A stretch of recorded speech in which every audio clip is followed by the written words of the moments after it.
how did we pay for IVF, infertility treatments, and everything in between? Da-da-da-da. Welcome back. Welcome to my page. If you're new here, I am Tara, IVF mama, and about to begin our 4th round of IVF. We started our journey in 2016 and here we are still on our fertility journey. I was a girl that was like, by the time I'm 30, I want to be done having my kids. I got married when I was 29, and then infertility was incredibly cruel and basically crushed every dream that I had. Put salt in a wound. When you get diagnosed with infertility, you begin the process of starting to figure out how to grow your family, and you realize, holy shit, this is a lot and it's gonna cost how much? How are we gonna do this? I don't think a lot of people talk about how hard it can be to drop your entire nest egg on a chance at maybe having a baby. For most people, insurance doesn't cover much, if anything. This is tough. This is a really difficult piece of infertility, which is so unfair, and I wish more companies, more states mandated insurance for fertility. More people are needing it and are not finding access to care. Today, I want to share with you how we have paid for HSGs, saline sonograms, semen analysis, is blood work, medicated cycle, IVF, testing of the embryos, IVF transfers, moved embryos across the country, reproductive immunology, surgery for endometriosis, ERAs, specialty medication for my allergies. You guys, the list can go on. It's also supplements, tests, throwing out the pots and the pans, replacing everything, clean makeup and clean beauty products, temperature charting, all of the books, the bracelets, and just everything under the sun. Everybody is going to have a different experience with this because different insurance, clinics, diagnoses, different everything. However, there are ways to do things that can help to get through it, whatever your financial situation or insurance situation looks like, so that it is a little less painful. I don't know. We were already on a financial journey, so we were already doing a lot of savvy money things to, save for a home, and I'm so glad we did that. Everything that I'm sharing today is not everything that we have done because we did so much. It's like I almost can't even remember everything that we did, but we did like a complete rehaul of our life. We got super, super creative. And this is how. Savings. Not everybody has savings or enough in savings. It's so hard to know how much you're gonna need because everyone's journey is different. We utilized our savings account for pretty much the first couple years of our journey, but we reached a point where that savings account got low and we knew we needed to go and do other things. We knew our cost for our first round of IVF was going to be about $20,000 to $25,000 for the treatment, the medications, the acupuncture, supplements, all those types of things. We had already gone through all of our savings. We've been paying out of pocket, and at that rate, there's only so much that you can do. Wanted to try something different, and it was scary, but I had this gut feeling that we just needed to try and see what would happen. So we did a GoFundMe page, and it's really hard to ask for help. I'm so grateful we did. It just changed everything. Like if we didn't get that help, I don't know if we'd be able to do our second round of IVF, and that second round is the one that brought us our daughter. If you guys donated, I just want you to know how grateful we still are today and will be for a lifetime. So GoFundMe page is another option. A lot of warriors I have seen, they've done puzzles where they'll buy a puzzle and each piece is worth a certain amount of money and people can buy different pieces of the puzzle. I've seen garage sales and they're all of the proceeds to go to their fertility treatments. I've seen women do clothing campaigns, so creating t-shirts and selling those. I've seen other girls bake things like pies or cakes. I've also seen other people take a skill in something, create an Etsy Etsy shop or create coloring books on Amazon. I know sometimes doing fundraisers can feel really scary. People want to help and just don't know how, but this is something tangible that they can do. Whatever your idea is, don't be afraid to try. And if it doesn't go the way that you're hoping right away, keep going, keep trying different things. We worked it good. I think everything from dog walking, pet sitting, babysitting, Ship, DoorDash, personal assistant, just any kind of side hustle that you can think of, we were doing it. We shopped around. Every clinic is going to have their own prices. Some offices will offer payment plans or more affordable IVF. Check in with your clinic to see what they offer as far as payments. Do they do payment plans? Some will have lower interest or some will have no interest payment plans. Even considering traveling for treatment, either in your state or across the country or even outside of the country, to see if it is more cost effective for your family. That's why we went from Colorado to Chicago for the endometriosis surgery. Some of the medications will offer coupons. That was a really nice way to save. Check for compassionate care. Compassionate care gives you discounts on certain medications based on your income and your need, and so you might qualify for additional savings. It's worth checking out compassionate care.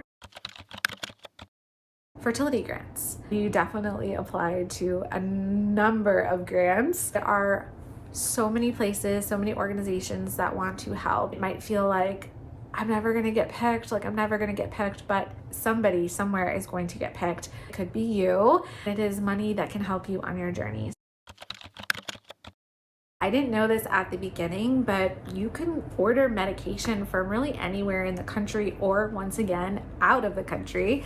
Give yourself a little bit of time to do this. There's an app that I love that somebody on my Instagram shared with me a few years ago, and it did give you a really good idea of what prices are like in different parts of the country. It's not gonna share every single pharmacy in the world because obviously that is going to be too hard to do. Whoever shared that with me, thank you so much because it has been so helpful. We ended up calling tons of pharmacies and you'd be surprised at the savings from different parts of the country. You can actually ask your clinic if there is donated meds available. I can't speak for every clinic, but most clinics will take unopened medications. It's there primarily for emergency situations.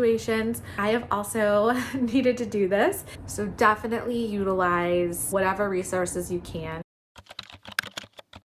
This is a big one. We ended up moving across country twice. It's not going to be for everybody, but for us at the time, it made a lot of sense. We were living in Colorado at the time, my happy place. When we moved from Colorado to North Carolina, we were making more money. We had some infertility coverage, not for IVF, unfortunately, but some medications were covered. We lowered our cost for living all around. For us, it was worth it. Let me just say, moving across the country is not an easy decision, and it is not easy. There's a lot that goes into that as well as far as cost, and it's really, I think, dependent on your situation. I have zero regrets from moving because it did help us get closer to where we needed to be, and it did help us get our daughter. We ended up relocating again, which it was a lot. It was a lot. But an opportunity came up in our home state of Illinois, which just so happens to be one of the best, if not the best, states in the United States for mandated fertility insurance coverage. So at that point in our journey, we had gone through so much. My gut was telling me, you're gonna need to do more.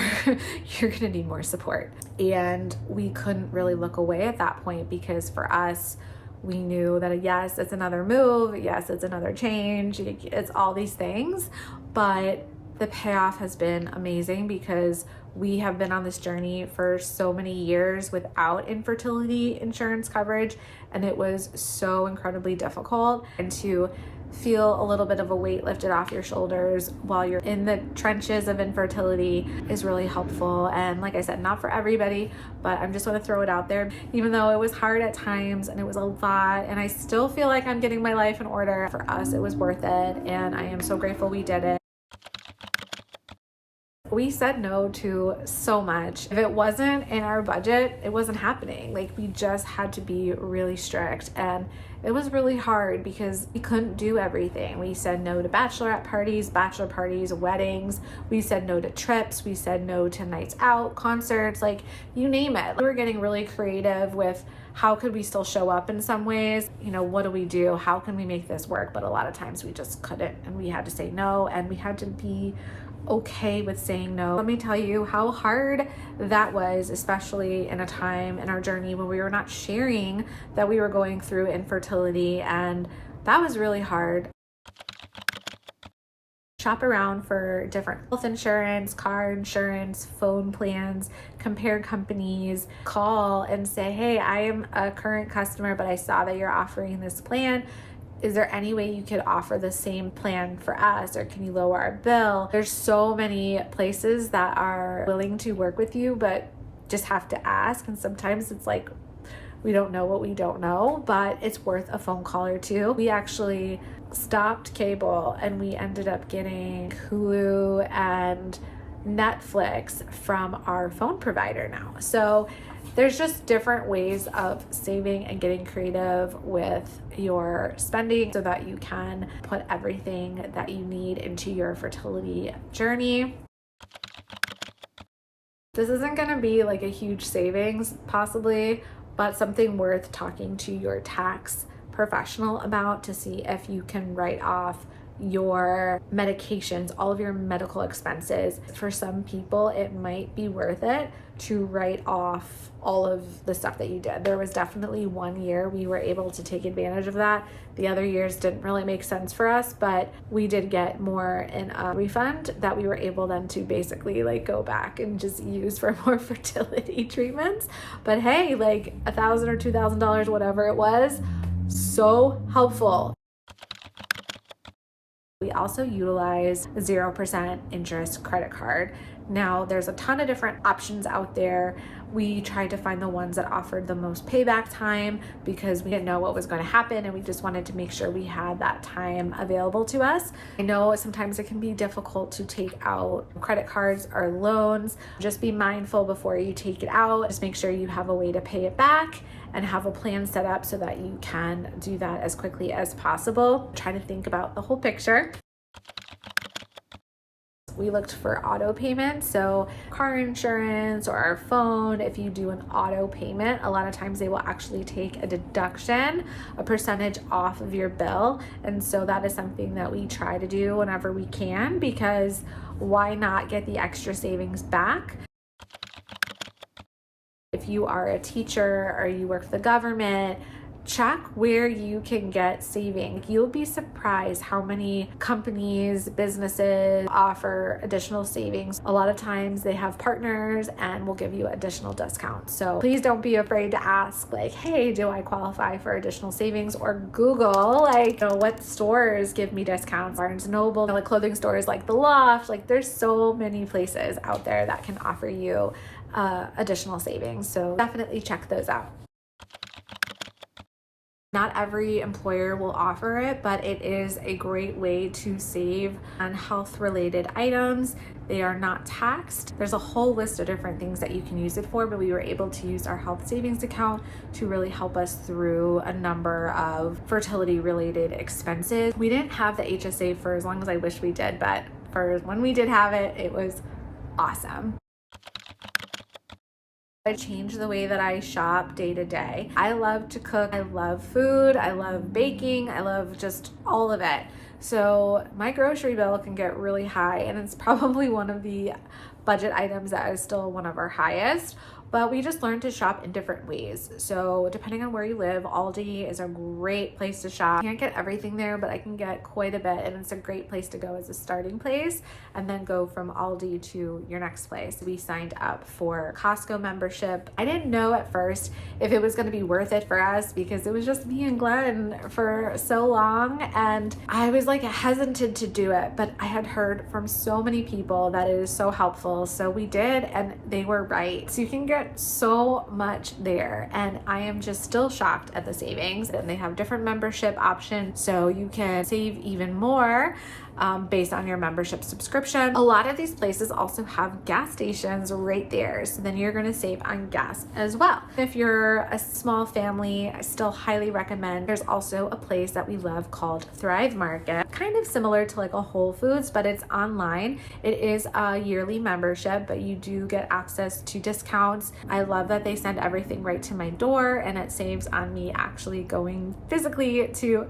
places and spending more money when I enter the store, because you guys know that always happens, at least for me. I am likely to be more mindful of what I am spending when I am doing it online, placing my order, versus when I'm actually physically in the store and I'm seeing all the things and the sale prices and all the new things, and it's so tempting to try everything. So this way you can avoid that and just stick to the list. So shopping in different ways, looking for different places near you, Googling like Ulta promo code or whatever like store I'm at. I know it sounds kind of like, all right, meal planning, but looking at your ingredients that you already have, just being mindful about what you're spending on groceries, and then saving money, not eating out as often. Ever you can, batch cook. And batch cooking is basically multiplying your recipe in a bigger quantity, so that way you can get more bang for your buck, and also saves you time, which is another thing for infertility treatments that has been a game changer for me. But like for soups, for example, instead of making a small batch, I make a huge batch, and then that way I can freeze it and have leftovers for later. Per serving cost is definitely going to be in your favor. We sold a lot of things. Facebook Marketplace is a great resource nowadays, but I think back in 2020, I was using Let Go. There's a bunch of apps, but we were selling things that we weren't using, and that was really helpful. And think of like things that you have around your house. Are you using that old computer or that iPad? Are you using that piece of furniture that's been sitting there, you know, untouched for so many years? I ended up selling my wedding dress, and I sold it to a girl that we're actually still connected to. We are Facebook friends, we are Instagram friends, and it gave me so much joy to see her in that wedding dress and for that dress to have a new life. And one reason why I ended up getting rid of it was because a year later I put the dress on, it already didn't fit, and I was like, you guys, am I gonna really put this on again? Am I really gonna wear this in 10 years? Probably not. So sometimes I would just like to touch it and just like look at it because it's so beautiful, and like it would have been cool for Ava to see it. I don't know. I'm just throwing it out there. It's not for everybody, but I think I was able to make about $800 back on the dress, and that was really helpful for us. I also sold my American Girl doll collection, which probably brought in about $1,000. So just look around your home. There's so many websites you can actually sell your clothes at, places like Clothes Mentor, consignment shops, Plato's Closet, ThreadUp, eBay, you know, all sorts of different things that you can do. Also like buy things from there. So if that's something that you're open to doing, it's good for the environment, it's good for your spending, and it's just a great way to recycle clothes. A lot of things are completely brand new and like a third of the price. Anything that was higher end I sold, and it was kind of painful at the time. But you guys, I have no regrets. Like I have plenty of time to buy those things in the future, but building our family was really important to me, and I wanted to do it in a way that use as little debt as possible. Look around your home, see what you can sell, and it's kind of fun. You kind of get addicted after a while. Also like amazing websites and apps out there that just give you money to share some information. So I use Fetch, After I shop, I get a receipt, take a picture, and then I get points for every receipt uploaded, and those certain points can be exchanged for gift cards like Target or Starbucks or Ulta, things that I might be needing and buying anyways. So it's really has been great, and it's super easy, like done in 2 seconds. There's so many different apps out there. You guys, it's not gonna be like life-changing, but I've got a lot of free coffee. All right, I know I'm forgetting things. I definitely am. There's so many things that can be done in your lifestyle, in your day-to-day, even if it's just, like I said, clearing out your closets or doing a garage sale, selling a collection of some sort, or getting that side hustle going. I hope these tips were helpful. I hope they give you some ideas for how you can save for your fertility journey. Thank you so much for subscribing. I love you guys so much, and I'll talk to you real soon.